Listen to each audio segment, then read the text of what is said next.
Good morning, this is the Paradise Unicorn Priestess, bringing you day 308 of A Course in Miracles, the Yin translation where we use female words. This would be November 4th if you're starting at the new year. The ego, the miracle. Illusions will not last. Their death is sure, and this alone is certain in their world. It is the ego's world because of this. What is the ego? But a dream of what you really are, a thought you are apart from your Creator, and a wish to be what she created not. It is a thing of madness, not a reality at all. A name for namelessness is all it is, a symbol of impossibility, a choice for options that do not exist. We name it but to help us understand that it is nothing but an ancient thought, that what is made has immortality. But what could come of this except a dream which, like all dreams, can only end in death? What is the ego? Nothingness, but in a form that seems like something. In a world of form, the ego cannot be denied, for it alone seems real. Yet could God's child, as she created her, abide in form, or in a world of form? Who asks you to define the ego and explain how it arose? Can be but she who thinks it real, and seeks by definition to ensure that its elusive nature is concealed behind the words that seem to make it so. There is no definition for a lie that serves to make it true, nor can there be a truth that lies conceal effectively.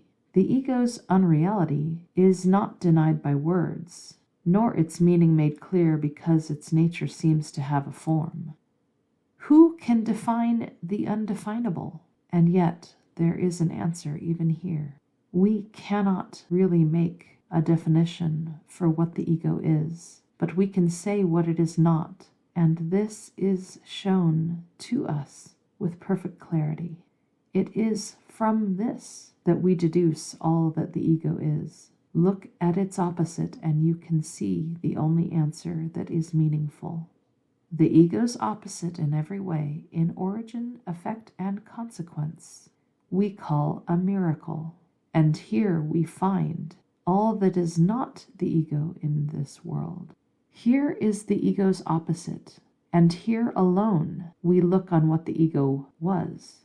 For here we see all that it seemed to do, and cause and its effects must still be one. Where there was darkness, now we see the light. What is the ego? What the darkness was. Where is the ego? Where the darkness was. What is it now, and where can it be found? Nothing and nowhere.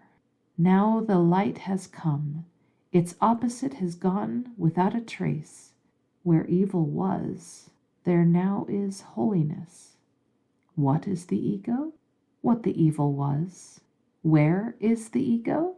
In an evil dream that but seemed real while you were dreaming it. Where there was crucifixion stands God's child. What is the ego? Who has need to ask?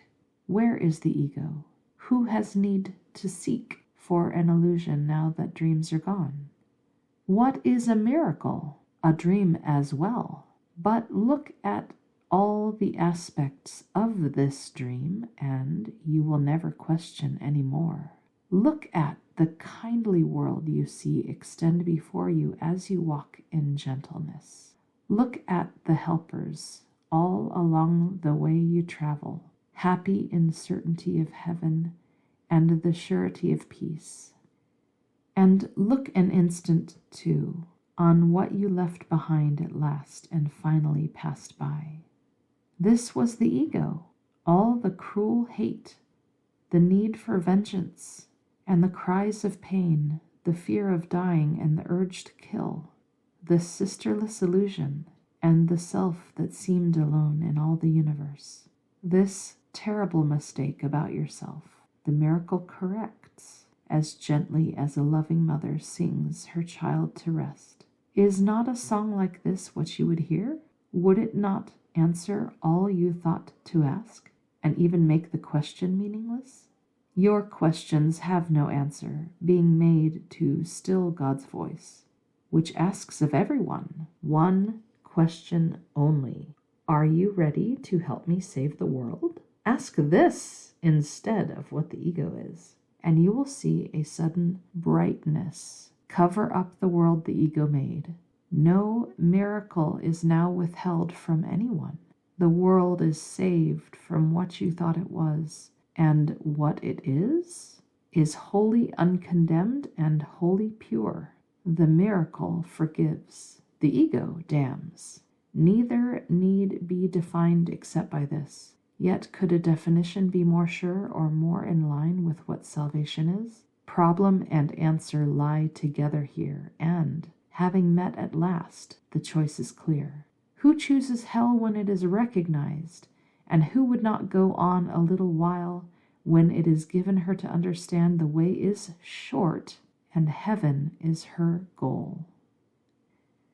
I would like to note quite especially that in today's passage, when it speaks of the miracle correcting as gently as a loving mother sings her child to rest, this is one of the only cases in all of the channeled works of A Course in Miracles that uses a female word in the original. It's not even in the text or the workbook. It's in the manual for teachers. And it is done to emphasize the loving nature, the gentle nature of the miracle and of God.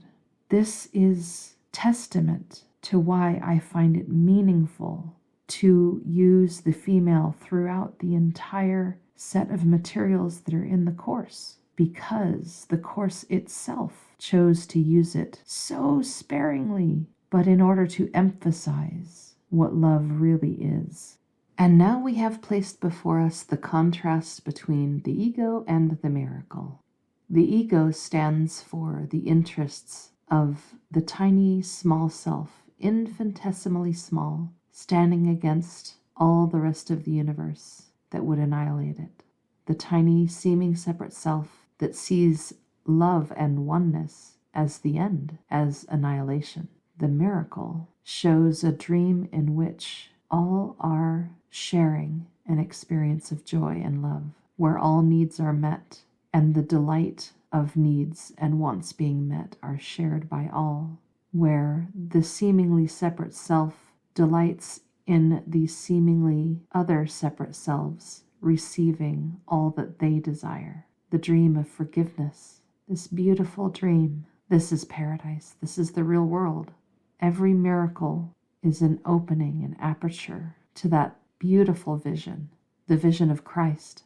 Christ is the one child of God. When we see through her eyes, our perspective is not locked inside of a body, inside of a pair of eyes, but sees through all eyes. The pleasure of one is the pleasure of all. The pain of one is the pain of all, and is not tolerated. The slightest discomfort is answered by that gentle mother calming her child, as was given in this today's passage as an example. How can any desire to understand or define a separate self compare with such a beautiful vision? Those questions fall silent as we behold its glory. But it is interesting to note that this concept of the no self has been taught in spiritual traditions in the East since the beginning, and indeed had been taught in the West also before it had been nearly eradicated from the mindset being passed down. Many spiritual traditions that embrace this concept of no self invite a person to look within, to observe their own thoughts, and to ascertain what is the self. And time after time, instance after instance, the student invited to do this discovers there is nothing to find. There is no center, no substance of the self, only awareness, like a great spiritual eye that observes without judgment, that simply witnesses and loves all. Today's passage distills its message to the following. The miracle forgives, the ego condemns, and that no other descriptions or definitions are necessary. It says here, problem and answer meet, and in that meeting we find clarity. And in that clarity, we cease choosing hell because now we have recognized it. And in that recognition, are we free to always choose heaven, to always choose paradise, which leads to heaven. It is when we find this clarity that the way is short and merely a small step across a minuscule gap to heaven. After we review what is the second coming found in show notes, we go on to lesson 308. This instant is the only time there is. I have conceived of time in such a way that I defeat my aim. If I elect to reach past time to timelessness, I must change my perception of what time is for. Time's purpose cannot be to keep the past and future one. The only interval in which I can be saved from time is now. For in this instant has forgiveness come to set me free. The birth of Christ is now, without a past or future. She has come to give her present blessing to the world, restoring it to timelessness and love is ever present here and now. Thanks for this instant, Mother. It is now I am redeemed. This instant is the time you have appointed for your child's release and for salvation of the world in her. That is our lesson for the day. Happy practicing.